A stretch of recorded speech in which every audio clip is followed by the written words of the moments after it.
கடந்த ஆண்டு அவருடைய திருவுருவச் சிலைக்கு மாலை அணிவிற்கு கூட வராத முதலமைச்சர் இன்றைக்கு வைக்கிறார்கள் என்று சொன்னால் என்ன காரணமாக இருக்கும்?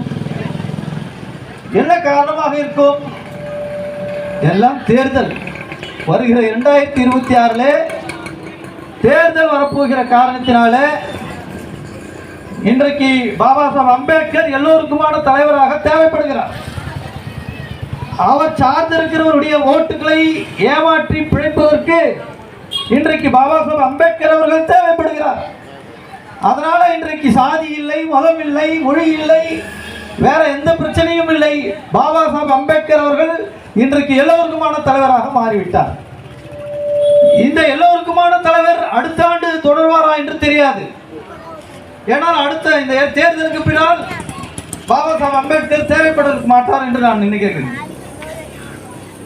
ஒரு மனிதனாக பிறந்து விட்டால் ஒவ்வொருவருக்கும் ஒரு லட்சியம் இருக்க வேண்டும், ஒரு கொள்கை இருக்க வேண்டும்.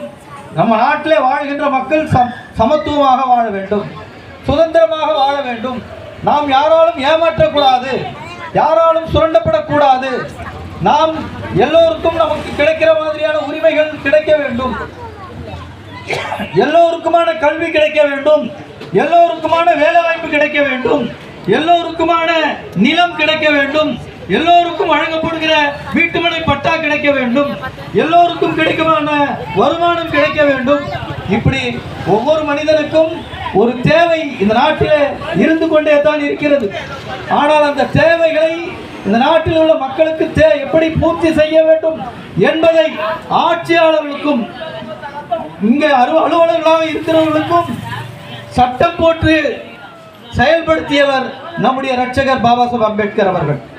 அந்த அரசியல் சட்டத்தை முழுமையாக உணர்ந்து எந்த விதமான பாகுபாடும் இல்லாமல் செயல்படுத்தினாலே இந்த நாட்டில் எந்த பாகுபாடும் கிடைக்காது.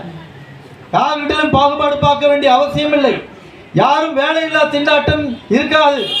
இங்கே படித்தவன் படிக்காதவன் என்ற ஏற்றத்தாழ்வு இருக்காது. நீ பேசாதி நீ கீழ்ச்சாதி என்ற ஏற்றத்தாழ்வு இருக்காது. நீ பணக்காரன் ஏழை என்ற ஏற்றத்தாழ்வு இருக்காது. மனிதனை மனிதனாக மதிக்கக்கூடிய அந்த சமத்துவம் கிடைக்கும். ஆனால் அதை வரவிடாமல் தடுத்து நிறுத்துவது யார்? நம்மை போன்றவர்கள் தான். நான் அரசியல்வாதிகளை சொல்ல மாட்டேன்.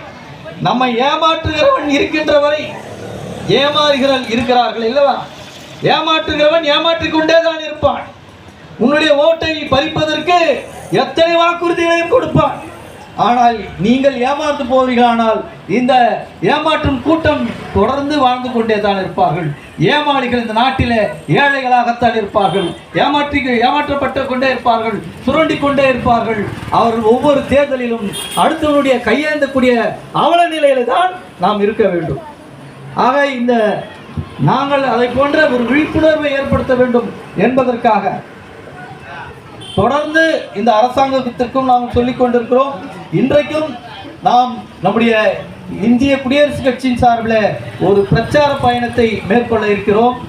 என்ன காரணம் என்று சொன்னால், இந்த மக்களுக்கு நியாயமாக கிடைக்க வேண்டிய கல்வி, இலவச கல்வி. இன்றைக்கு அரசாங்கங்கள் கல்வி என்று சொன்னாலே பணக்காரனுக்கும் பதவியில் இருக்கிறவனுக்கு மட்டும்தான் இன்றைக்கு கல்வி என்கிற நிலைமை உருவாகி இருக்கிறது. வீட்டுமனை பட்டா இன்றைக்கு இருக்கிறதா என்று சொன்னால், சென்னையில் வசிக்கிற குடிசை வாழ் மக்கள் நம்முடைய பகுதியில் இருக்கிறவர்களுக்கு வீட்டுமனை கிடையாது. எல்லோரும் நாளைக்கு இடிக்க வருகிறேன் வெளியே போய் என்றால் போய்விட வேண்டும். ஏன் என்று கேள்வி கேட்க இங்கு ஆள் இல்லை. நீங்களும் கேட்க மாட்டார்கள். கேள்வி கேட்டால் நம்ம இந்த நாட்டை விட்டு தூக்கு தண்டனை கொடுத்துருவார்களா? நம்மை அழித்து விடுவார்களா? ஆக நாம் பகுத்தறிவற்றவர்களாக பேசுகிறோம். நாமெல்லாம் பகுத்தறிவாதிகள். திராவிட மண், அந்த மண், இந்த மண் எல்லாம் பேசிக்கிட்டு இருக்கோம். ஆனால் நம்முடைய பிரச்சனையை நாம் தீர்த்து கொள்வதற்கு நம்மால் முடியவில்லை. நம்முடைய பிரச்சனையை பேசுவதற்கு நம்மால் முடியவில்லை.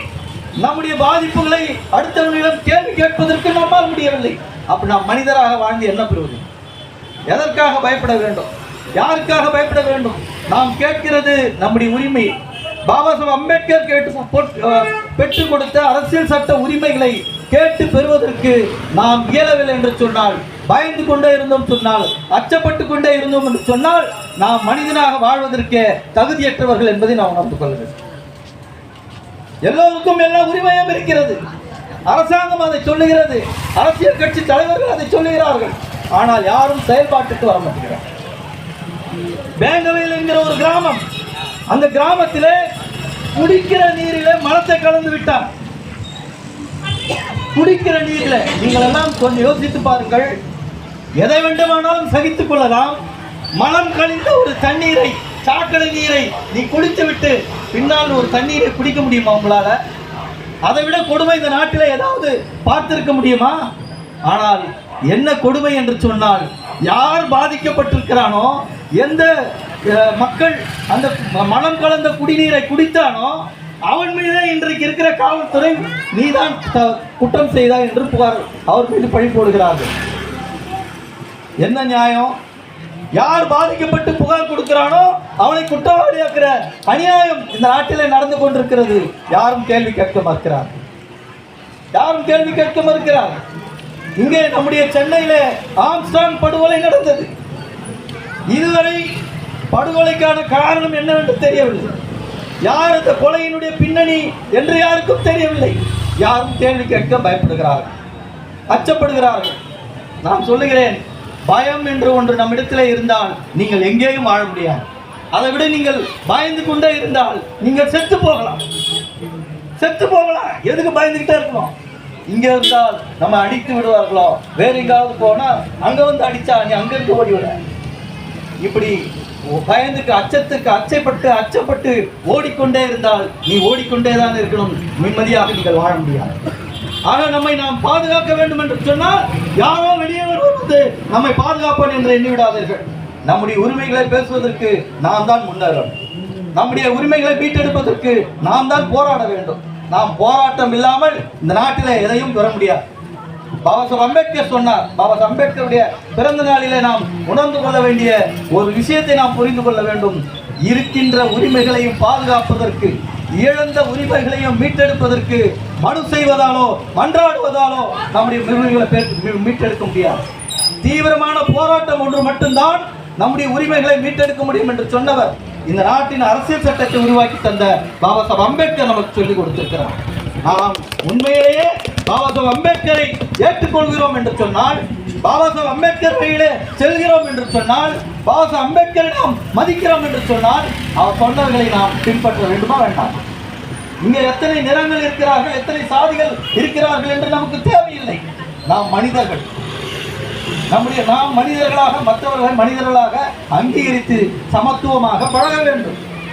இங்கே நாய்கள் இருக்கிறது, பூனைகள் இருக்கிறது, சாதி பார்த்தா பழகுகிறது. எந்த விலங்காவது சாதி பார்த்து பழகுகிறதா? கிடையாது. இங்கேயும் அப்படித்தான். நம்முடைய பகுதியிலே யாரும் எந்த பாகுபாடும் இல்லாமல் தான் வாழ்கிறோம். யார் என்ன சாதி என்று நமக்கு தெரியாது. மனிதர்களாக இங்கே இரவு பள்ளி நடத்துகிற போது எல்லா குழந்தைகளும் வந்து படிக்கிறார்கள். எல்லோரும் ஜெய்பீம் என்று சொல்கிறார்கள். அப்படி ஒரு நிலைமை இந்த நாட்டிலே மாற வேண்டும் என்று சொன்னால் நாம் தான் முயற்சிக்க வேண்டுமே தவிர அதுவாக மாறவிடாது. அதாக மாறாது. இன்றைக்கு நம்முடைய போலிகள் பாபா சாஹேப் அம்பேத்கரை எங்களுடைய லட்சிய தலைவர் என்று சொல்லுகிறவர்கள் இந்த மக்களுக்கான உரிமையை பற்றி பேச மறுக்கிறார்கள். பாபா சாஹேப் அம்பேத்கர் சொன்ன அந்த சாதி ஒழிப்பை பற்றி ஏதாவது யாருக்காவது திட்டம் இருக்கிறதா என்று சொன்னால் தெரியாது. வெறும் வெத்து கோஷங்களாக அரசியலிலே வாக்கு பெறுவதற்காக மட்டுமே நம்மை அடிமைகளாக, அடிமை கூலிகளாக கொடிப்பிடிப்பதற்கு, கோஷம் போடுவதற்கு, போஸ்டர் ஒட்டுவதற்கு, கூட்டம் சேர்ப்பதற்கு, இதற்காக மட்டும்தான் நாம் பயன்படுகிறோம். நன்றாக மனசாட்சியை கற்றுக்கொள்ளுங்கள். ஓட்டு நாம் காசுக்காக, இலவசத்திற்காக ஒவ்வொரு கட்சியின் பின்னால் நாம் சென்று கொண்டிருக்கிறோமே, நாம் எப்போது முன்னேறுவது? அடுத்த தலைவர், நாளைக்கு ஒரு தலைவன் வந்தால் அவனை வாழ்க என்று கோஷம் போடுகிறோம். இந்த தலைவரை வாழ்க என்று சொல்லுகிறோம். புதுசாக நாளைக்கு ஒரு வருவன் வந்தால் அவனையும் வாழ்க என்று சொல்லுகிறோம். அடுத்தவனுக்கு வாழ்க வாழ்க என்று கோஷம் போட்ட நாம் எப்போது வாழ்வோம் என்று நாம் சிந்தித்திருக்கிறோமா என்று நாம் இந்த நேரத்திலே சிந்தித்து செயல்பட வேண்டும் என்று உங்களை இங்க இருக்கின்ற இளைஞர்கள், இதை கேட்டுக்கொண்டிருக்கிற அருமை சகோதரர்கள், தாய்மார்கள் உணர்ந்து கொள்ள வேண்டும். நாம் சுயமரியாதை மிக்கவர்கள். இந்த நாட்டிலே பெரியார் சொன்னதை போல சுயமரியாதை என்பது வெறும் பேச்சளவில் இருக்கக்கூடாது, செயலில் இருக்க வேண்டும். எல்லோருக்கும் சுயமரியாதை கிடைக்க வேண்டும். எல்லோருக்கும் எல்லாம் கிடைக்க வேண்டும். அனைவருக்கும் வீடு கிடைக்க வேண்டும். அனைவருக்கும் பட்டா கிடைக்க வேண்டும். அனைவருக்கும் சம உரிமை கிடைக்க வேண்டும். அனைவருக்கும் கல்வி இலவசமாக கிடைக்க வேண்டும். எல்லோருக்கும் நிலம் உள்ளவர்களாக மாற்ற வேண்டும். இந்த மாற்றங்கள் எல்லாம் வர வேண்டும் என்று சொன்னால் தானாக வந்துவிடாது. என் அருமை சகோதரர்களே, நாம் அதற்காக முயற்சிக்க வேண்டும் என்பதை இந்த நேரத்தில் சொல்லி, பாபா சாஹேப் அம்பேத்கருடைய இந்த 135வது பிறந்த நாளிலே உறுதியேற்போம். குறைந்தபட்சம் நம்முடைய பகுதியில் இருக்கிற இளைஞர்களை, சமூக மக்களை ஒருங்கிணைத்து இந்த நாட்டிற்கே எடுத்துக்காட்டாக இந்த பகுதியை மாற்ற வேண்டும். நமக்குள்ளே இருக்கிற சில பழக்க வழக்கங்களை நாம் மாற்றிக்கொள்ள வேண்டும். நம்முடைய குழந்தைகளை நல்ல முறையில் படிப்பதற்கு நாம் உறுதுணையாக இருக்க வேண்டும். நமக்குள்ள இருக்கின்ற தேவையற்ற விஷயங்களை எல்லாம் தூக்கி எறிந்து விட்டு நம்முடைய சமூகம், நம்முடைய குடும்பம், நம்முடைய குழந்தைகள் வளர வேண்டும், முன்னேற வேண்டும். அதற்கு நாம் முயற்சிக்க வேண்டும் என்பதை உறுதியேற்க வேண்டும். இந்த பிறந்த நாளிலே நாம் அனைவரும் உறுதியேற்றால் நிச்சயம் இந்த பகுதி எல்லோருக்கும் ஒரு உதாரணமாக இது மாறும் என்பதை இந்த நேரத்தில் சொல்லி உங்கள் அத்தனை பேருக்கும் பிறந்த நாள் வாழ்த்துக்களை சொல்லி முடிக்கின்றேன். ஜெய் பீம், ஜெய் பாரத்.